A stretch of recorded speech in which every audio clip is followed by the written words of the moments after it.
Alright, I'm gonna try something a little bit different here tonight. I want to tell you guys the story of how I became a stand-up comedian.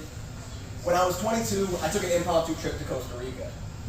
At this point in my life, I didn't have many friends. I just moved back in with my parents, and things were looking kind of bleak. It felt like time and time again, no matter how hard I tried, life would constantly fuck me. And every time it seemed like life was about to let up, as soon as I began to let my guard down, life seemed to always find a way of going, "You thought I was done? Turn around, young man. It's time for back shots." I started becoming aware of just how bitter I was, and decided I really needed to do something about it. Make some serious changes. Maybe seek some help. You guys are probably thinking, "Oh, that's good. So you went to therapy?" No, not exactly.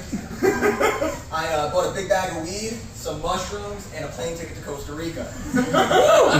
You know, the clearly logical, not at all rational thing to do. Anyways, I have a few hours to kill before my flight. The airport's right next to a Nike outlet, and I decide I'm going to go there and get myself something nice for vacation.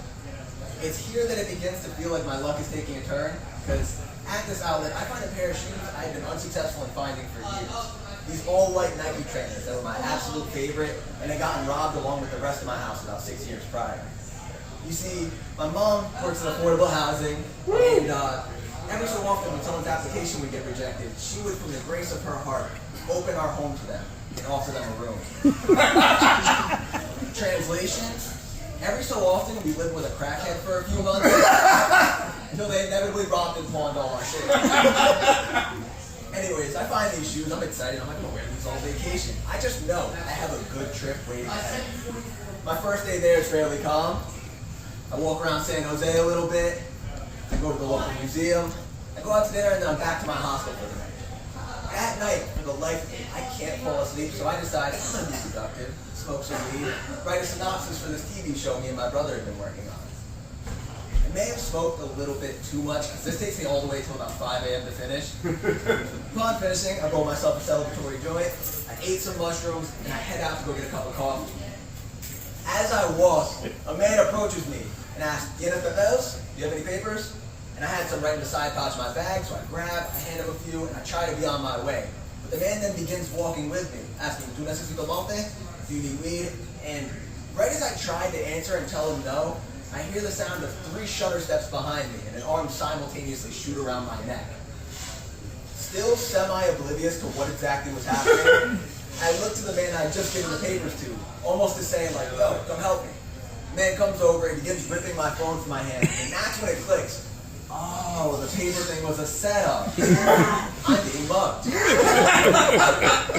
I wake up, laid out, my head propped against the wall, confused, concussed, and peaking high on mushrooms. I don't know who I am, where I am. All I know when I see my surrounding environment is, this is not America. The first thing that my brain manages to conjure up is the story my brother had told me about 6 months prior, where he was drunk and manic, walking around Europe, searching the streets for cigarette butts. Apparently manically traveling to foreign land runs in our family. Now, I would never lie to you guys. My immediate thought following "this is not America" was, so I must be this must be Europe. Time to find some cigarettes. My next following thought, you ask, where did my shoes go? As I scour the ground looking for cigarette butts, I come across some glasses and I quickly realize, these are Gabriel's glasses. I must be Gabriel.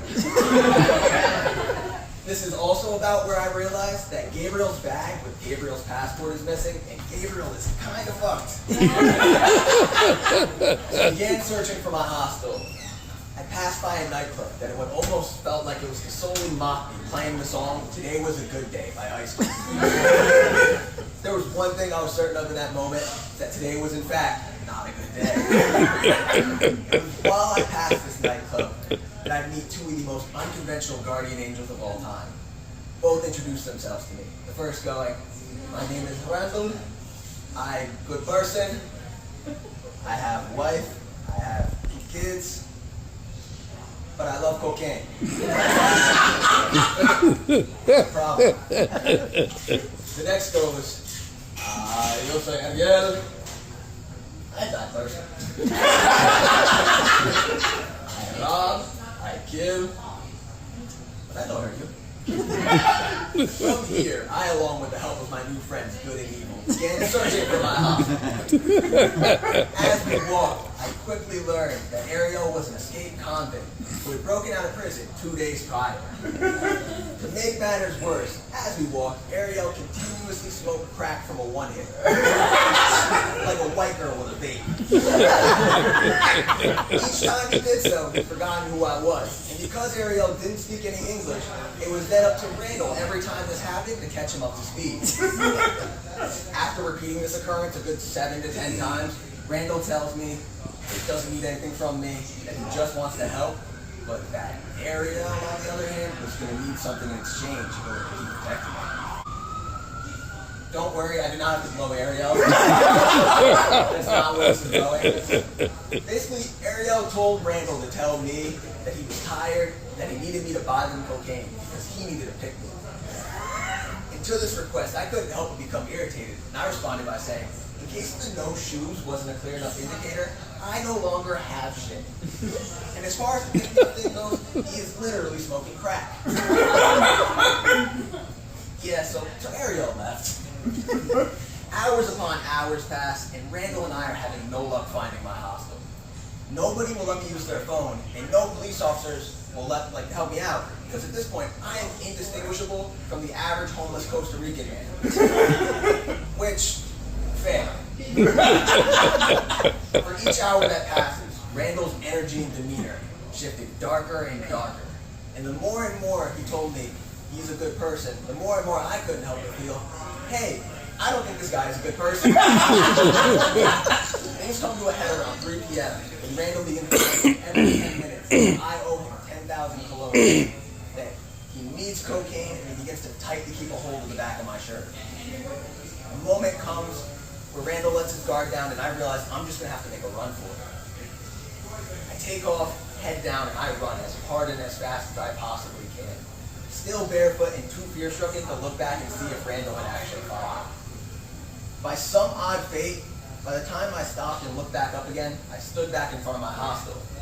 Upon explaining to the people at the front desk what had just happened, they pointed me in the direction of the embassy. The embassy got me an emergency passport, along with a taxi to the airport. My taxi driver even gave me a pair of shoes to wear.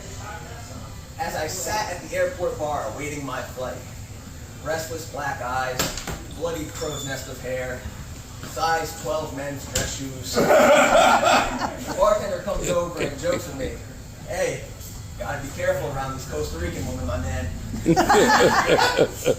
I, not fully thinking of how it's gonna sound in this context, respond with, nah, this was 2 dudes.